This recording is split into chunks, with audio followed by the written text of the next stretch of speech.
Sad to say when the goats go, I will not have any more. All right, you guys ready? Yeah. Here we go. Hey guys, it's Caleb with New Vine Records, and I am here with Triple Down, Brian, Michael, and Cory. Say hi, guys. Hello. So Triple Down just killed it here at From the Vine, and get to sit down and just chat with them for a second. So first thing I wanted to ask you is, I know Triple Down has been around for a while. Would you want to kind of give me a brief history of the band and where you were and up to where you are now? Sure, but you do know asking Wu to speak and describe something gets rather lengthy because I'm very wordy. So I'll try to make this quick, and everybody who knows me knows about me. So yeah, Triple Down formed in about fall of 2013. It was a much larger group back then with a couple different players, and it was focused mostly on real book, Great American Songbook standards.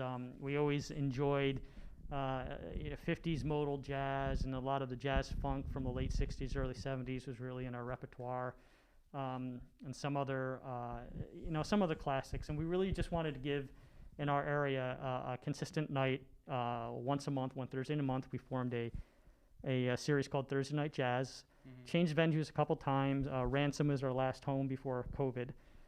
And over the years, a few different players, different instrumentation. And then when I started really working with Cory about 3 years ago on another project, and then Brian on another project, pulled them into Triple Down. First time having a guitar full time, getting Cory on drums. And I felt we just had everybody goes back to this, like a real chemistry. Mm-hmm. And then Brian started bringing some of his tunes into jams, and I'm like, I really want to go power trio with this, do a little bit more fusion, hit a little bit more of, a lot more actually of original work, and turn this into more of an original composition band. Yeah, that's awesome. So it's been about 3 years with this roster?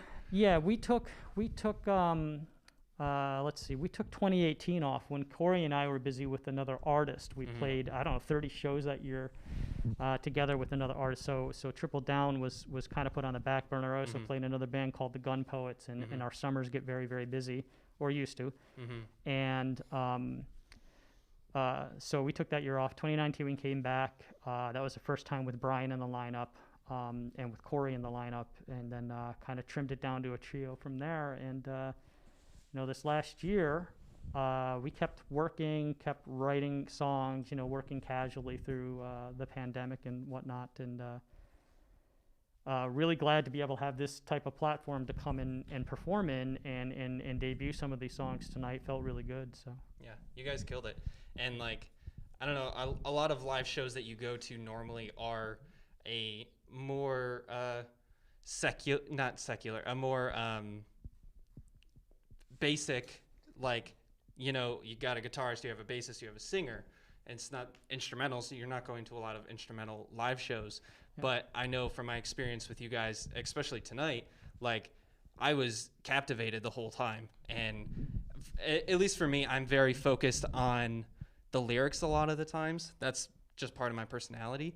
But you guys, you pulled me in from the first song, and it was a blast. And especially because I'm a part of the team here, and we're running the show, I don't often get time to really enjoy and listen, but I was able to with you guys, and I really appreciated that. Thanks a lot. I appreciate it. Absolutely. Yeah.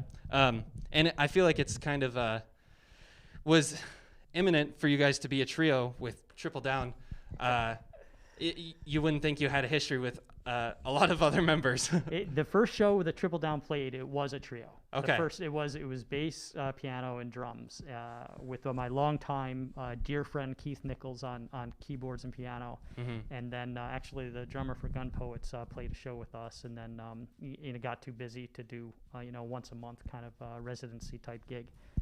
But that's good. It's interesting you say, it is different being all instrumental.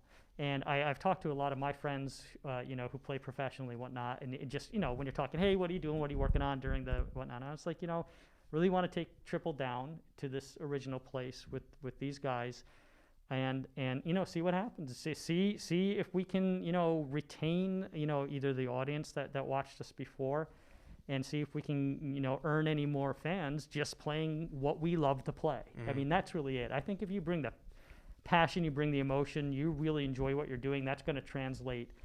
I mean, singing has words, right? But it's still melodies. You want to listen to a ton of melody, listen to this guy play guitar, right?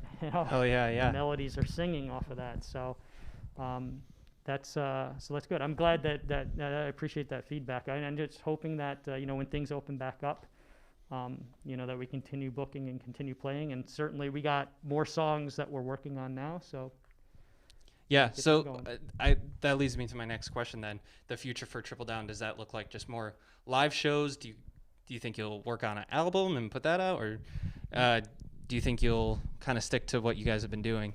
Yeah, no, I think that was the plan here, to get more of these originals done, kind of hashed out and ready to put down. So the good thing here is Cory is degreed in sound engineering, so having his ears and kind of we have a whole multi-track setup at rehearsal, which is great. That Brian's got to contribute some stuff to that. Cory's got all the mics, and so that we can focus in on the songs, demo them up, see what we want to change, see what we have to improve. The big thing with me is obviously there's a lot of improv in the band, right? And it's really hard, I think, to nail that in a studio and really nail the live feel of it. So yeah. Usually you have the benefit of playing a lot of shows. I would love to have 30 shows under our belt before going into record, especially on improv. I don't know if that's really likely before we hit the album. Yeah. Well, and I was looking at your set list here, and you said a couple times throughout the night, well, this song we don't have a name for, so this is number 1 or number 2. First of all, how many number songs do you have? And then second, how is it different from naming any of the other songs that you have done? How do you choose what songs you name or don't name? Names are hard. So like the numbers, they show the order in which I put them into the music software, notation software. Yeah. That's all it means. I mean, I don't really know what else. It's just names are hard sometimes. I really just think about the music. Yeah. And it's hard for me to relate the sound, like the oral sound of something to words, I guess. I'm kind of the opposite of you, where like you always listen to lyrics. I usually just ignore the lyrics. Yeah. I just think of the melodies. Yeah. no, I'm the same. I'm the same way. Well, I mean, it makes sense then for who your band is and like how well you guys play together, because it's so evident how well, like, it was just tight. Like you said, there's a lot of improv involved. It was a tight show. And like I said before, I was blown away. And like with naming songs, I remember like one of the first songs I ever wrote, or I made a list of songs that I wrote, and I couldn't name the last 2, and there's 10 of them, so the last 2 were 9 and 10, and they've just stayed 9 and 10 in my brain, even though they have words. They've just stayed 9 and 10 in my brain. Yeah. Unless you guys had anything else you wanted to share or talk about with the future of Triple Down? Yeah, I think I would love. I mean, I really like this medium. I'm getting. This is my second one. I teamed up. Was invited actually by a very dear friend. I think you guys know him, Sam Lupowitz, for an Elton John tribute, and that was the first like live stream like prep show that I did with mixed sound and everything, not just a handheld. And it was a really, really good experience. It was a very fun show, and I'm digging this. I'm digging this medium. If this is how we have to play and kind of reach, our friends, I would love to do this again. So I'm gonna probably search out other places that do this, or try to set up something in our studio to be able to just continue to play live and have that kind of live show until we can get out and play. Once venues opened up, I think between all of our contacts, it's going to be just hitting it and just trying to get us booked and get opening slots for people. It's a hard sell, instrumental. And how do you describe us? If you say jazz, it sometimes automatically just turns people off. If you say fusion, sometimes that turns people off. So how do you describe the band? It's almost like, oh, here, just go listen to it and see. Yeah. If you Well, take too long to explain it, then it really Yeah. turns people off. Right.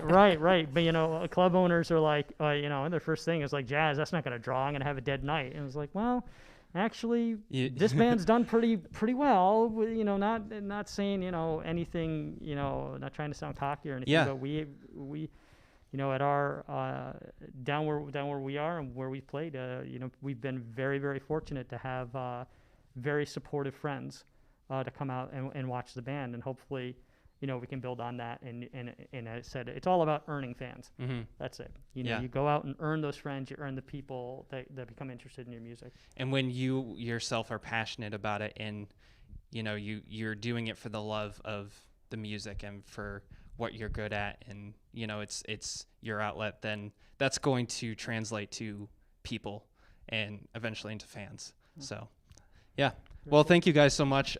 You're welcome back anytime, so please come back and play again. We would love to. Yeah, you're Thanks for having us. Thank you. We'll pencil you in for tomorrow. Is that oh, we'll do it later. I'll leave the drums set up. I'm ready to roll. Yep, we're ready to rock and roll. Awesome. Well, thank you guys so much. Thank you. And thank you all for tuning in to Triple Down from the Vine Live. And yeah, have a great night, everyone.